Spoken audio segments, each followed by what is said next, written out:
Всем привет и добро пожаловать в Мурманск. Город, который находится за полярным кругом и достаточно перспективный для скалолазания.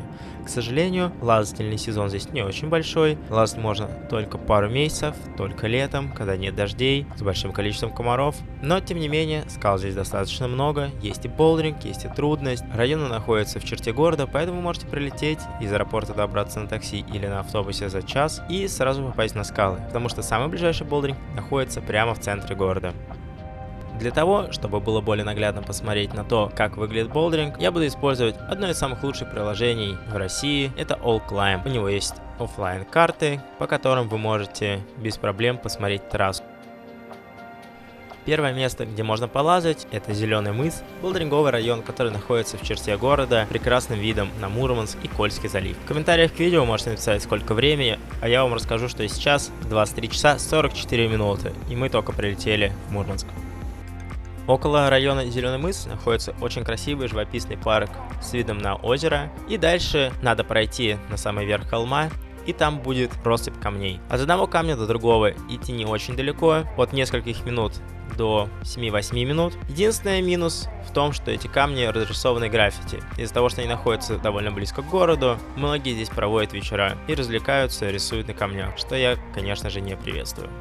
В приложении мы выбираем Кольский полуостров и затем район Зеленый мыс. На каждом камне расположено несколько трасс от пятерок до восьмерок.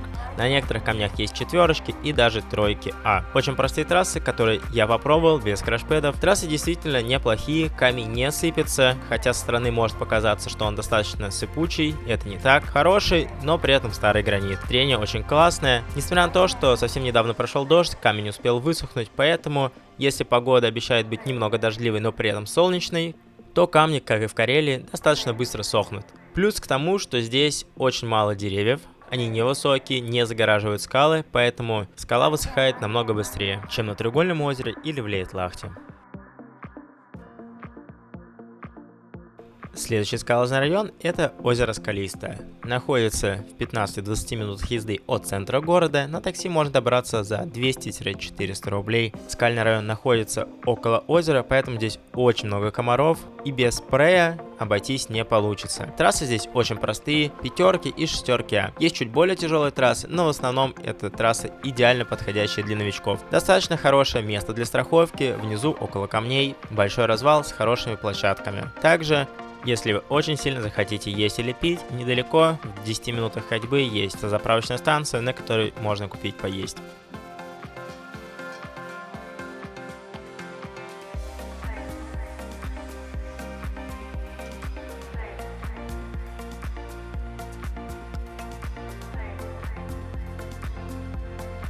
К сожалению, поехать надолго в Мурманск у меня не получилось в тот раз, поэтому я поехал всего лишь на 2 дня. Первый день я поснимал скалы, которые находятся в городе, и на следующий день мы поехали в Териберку. Вообще, скал здесь много. Несмотря на то, что горы и гранит достаточно старые, есть и высокая трудность по 25-30 метров.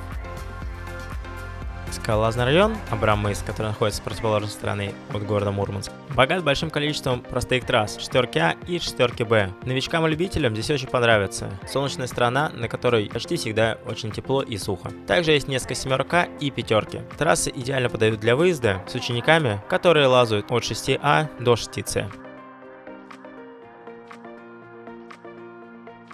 В ближайшее время на сайте ClimbLog будет добавлен выезд на скалы Мурманска. Поездка будет состоять из 3 дней. Первый день мы прилетаем и сразу едем в отель заселяться, это пятница. Рано утром, в субботу мы встаем и идем на скалы, которые находятся в черте города. Это будет либо болдеринг, либо трудный, по желанию, от группы, которая поедет со мной. Затем днем мы выезжаем в Териберку к 7-8 часам вечера, ужинаем в отеле около пляжа на побережье океана. Не забывайте, что летом здесь полярный день, поэтому не темнеет, и вечером будет виден очень красивый закат над океаном. Затем мы возвращаемся в отель в Мурманске, рано утром встаем и идем лазать на скалы. Есть два варианта скал, на которые можем пойти и лазать. Это Абрам-Пахта и Ура-Губа. Район находится сильно дальше, чем Абрам-мыс. До него надо ехать на машине в районе часа. Но это того стоит. Хоть трасс здесь и не очень много, но есть достаточно тяжелые категории. Семерочки А и семерочки Б. В отличие от Абрам-мыса, на котором есть только шестерки А и Б.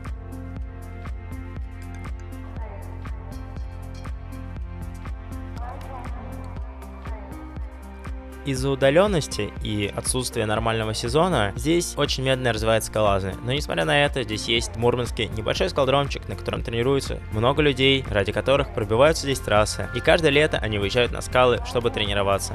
Чем больше людей будет посещать такие районы, тем лучше и быстрее будет развиваться скалолазание, тем больше трасс будет пробиваться. Поэтому, если у вас есть возможность съездить на эти скалы и рассказать о них, приезжайте, вы не пожалеете. Здесь очень красивые виды, очень много мест, куда можно съездить. В ближайшей доступности не только Тереберка есть, а еще и рабочий полуостров, но на него нужно арендовать уже хорошо проходимую машину, потому что дороги там убитые, но пейзажи очень красивые. Песчаные пляжи и скалы, которые выходят прямо к морю.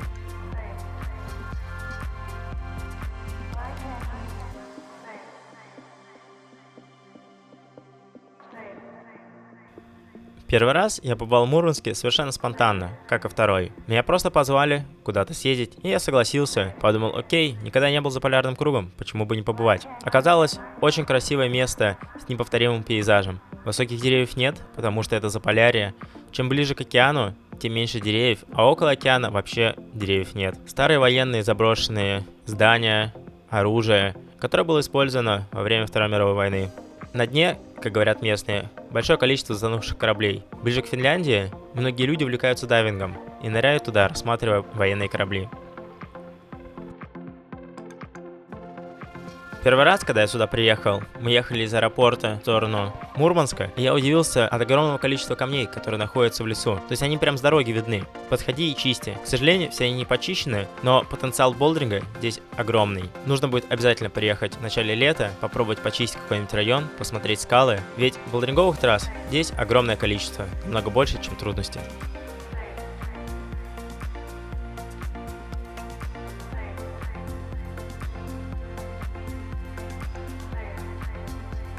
Большое спасибо всем тем, кто подписался на мой Patreon канал. К сожалению, некоторые видео обзоров соревнований я теперь не могу выкладывать на YouTube, потому что их блокирует правообладатель. Я их пощу на Патреоне, делаю ссылку на Яндекс.Диск. Все те, кто задонатили от $1 и выше, получают доступ к этим видео. Для тех, кому интересно, блокировка снимает не только монетизацию, которой у меня нету, но и не дает вообще показывать это видео. На самом деле, я не знаю, как отреагирует вторая сторона. Я написал им письмо о том, что видео исключительно в обучающих целях, потому что я рассказываю не только о том, какие ошибки совершают скалолазы, но и о том, как ребята крутят трассы, о рут-сеттинге и вообще о скалолазании. Поэтому такой контент не должен блокироваться на YouTube, и в правилах YouTube это прописано, но ожидание подтверждения занимает до 30 дней, поэтому если я монтирую ролик, я его сразу же выкладываю на Patreon, и только через 30 дней, скорее всего, он появится на YouTube. Пока!